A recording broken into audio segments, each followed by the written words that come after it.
Welcome to The Conversation. My name is Brendan Malone, and in this episode I want to talk about 4 abuses of the word community.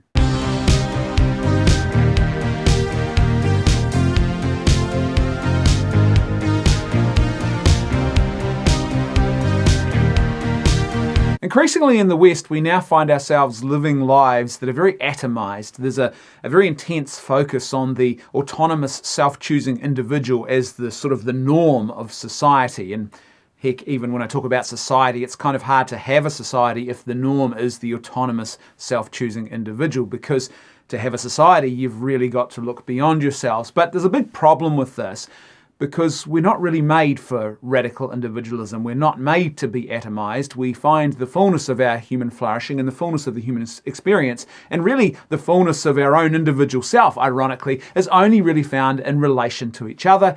And for that, you need authentic community. And that's why today I want to focus on what I think are 4 abuses of the word community, because when we abuse that word, we actually start to cloud our judgment and we lose sight of what authentic community actually is. And as I said, that's a real problem for all of us.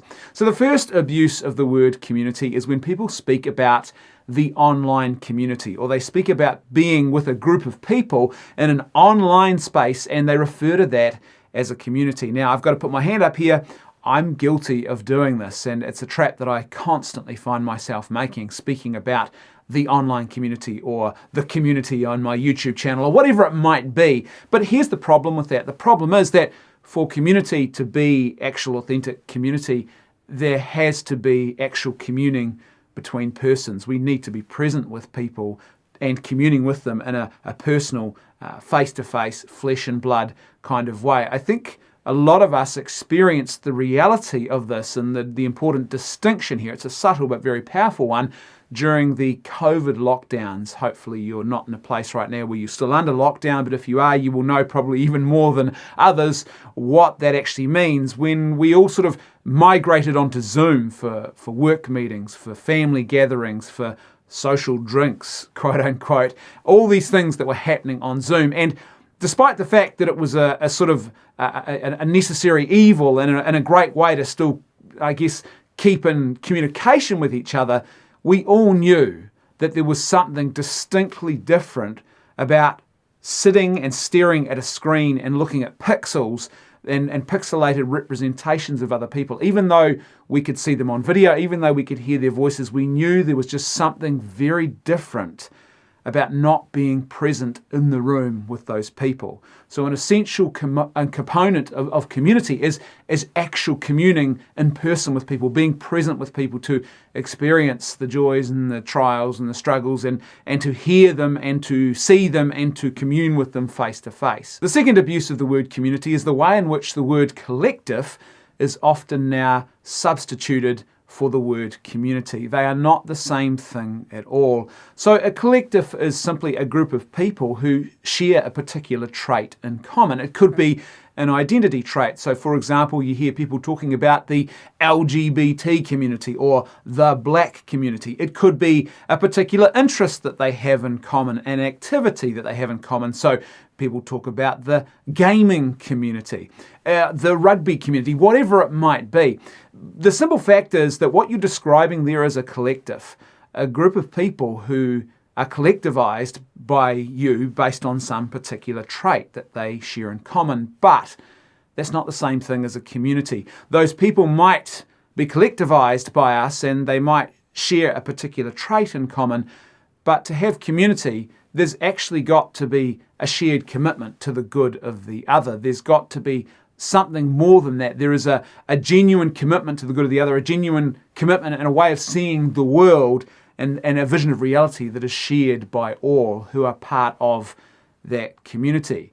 To talk of, for example, the online gaming community implies that those people are all committed to the good of each other just because they share that trait in common, that they all have a sense of awareness and a shared vision of reality, that they see the world the same way, that they that they all come to issues in a very similar way because they're all viewing the world through that same particular lens, and there's an understanding of the commitment to the good of each other. But in actual fact, when we do that to people, when we collectivize them in that way, we fail to recognize all of the various unique differences and other things that will actually would divide them, if you like, would indicate that they're not actually a community at all, rather they are a collective that we've grouped together. This is a very big problem today. There is a real tendency towards collectivism. This is a very Marxist way of looking at the world, collectivizing people into groups and then assuming that they are all in the same sort of situation. And what we've done, I think, is when we think of collectives in this way, we sort of in relation to community and use the community to describe a collective, is we're now abusing the word community in the process as well. The third abuse of the word community is the phrase the global community. Now, this is an offshoot of globalization, which was hugely popular and trucking along, I would say, probably quite nicely until a certain virus that came out of China hit the world. And then all of a sudden, a lot of people realized, oh, heck, globalization does actually have some pretty serious downsides. In this case, it creates very easy pathways for the transmission of deadly diseases. But the reality is that one of the offshoots of this sort of modern obsession with globalization, as if it's the best way to be and to live, is that we started referring to the global community. In actual fact, there is no such thing as the global community. It is a literal impossibility. Sebastian Junger, in his book Tribe, he talks about the fact that the research indicates that authentic community and meaningful community, like a genuine community, can only really thrive in groups of people, about sort of 60, 70, 80 people. I've seen other research indicating that it could get as high as 100 people, but beyond that, there seems to be a general agreement that beyond about 100 people max, your community actually starts to break down. Why? Because you can't form meaningful relationships with any more people than that.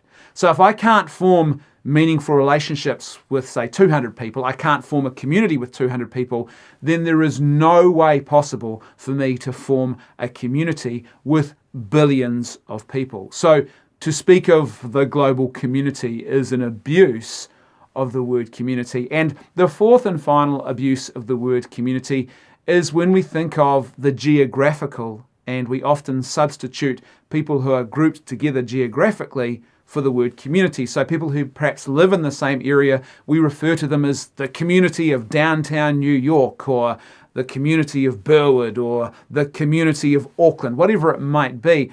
In actual fact, it's not enough just to live even perhaps right next door to people, to be that geographically close together.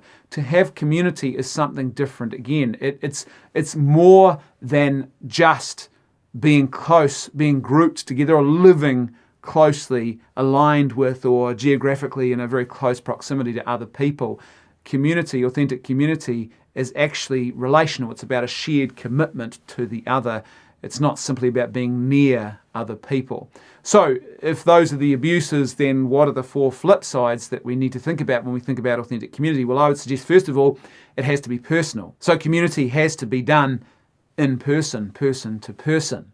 Now, that's not to say that there's necessarily anything wrong with, an online group that you might be part of, or using Zoom as a substitute, but ultimately those things really need to be the icing on the cake. And for authentic community to be formed, it has to be done. We have to commune with people person to person, be present with them and journey with them in a very tangible way. There's something profoundly different and unique about being present face to face with a person as you experience their joys or their tribulations, or just have a conversation about their day, than having a barrier, like a pixelated barrier of a couple of computer screens or some devices between each other, and using a communications tool to do that. Number two, there needs to be a shared vision of reality and the common good, and a genuine commitment within a community to that common good and to the well-being of others within the group. It's not just about me. I don't see a community as me and as the starting reference point. A community is something I give myself to. Consumerism is what I do when I come to something and expect it to give me something. That's not what community is. It gets in the way of community. So it has to have a shared vision of reality, a shared vision of the common good, and a shared commitment to the common good and to the good of the other members of that community. It's not just enough that we share a particular identity trait in common. Number 3, it has to be relational. There has to be sort of meaningful relationship and connection with other people, that it's not just I happen to be close to them or in close proximity. We actually have a genuine and meaningful relationship together. There's something more going on there. We are experiencing life together. We are experiencing the joys and the sufferings, the highs and the lows, in the mundane as well. There's probably going to be, or there has to be really, rest and festival together as part of that. We have a rhythm to our lives, and we celebrate the things that should be celebrated, and we do that. It's a very relational kind of thing.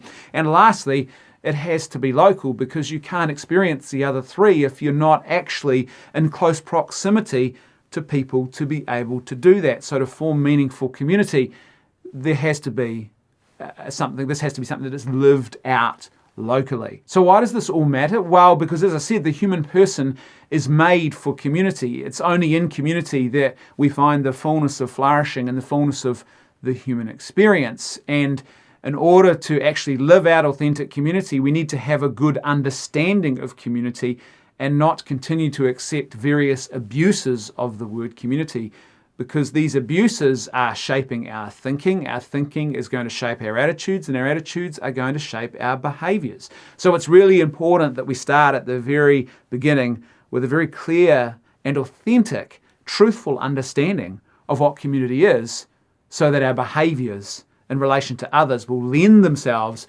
towards forming and fostering authentic community, and not this radicalized individualism and atomization of individuals, which does great harm to all of us.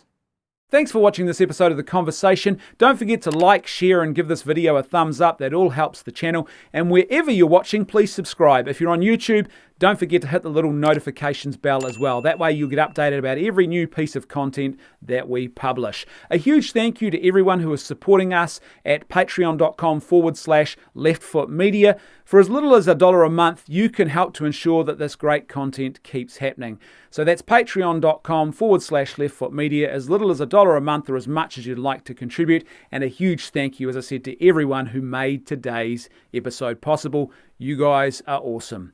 I'll see you next time on The Conversation.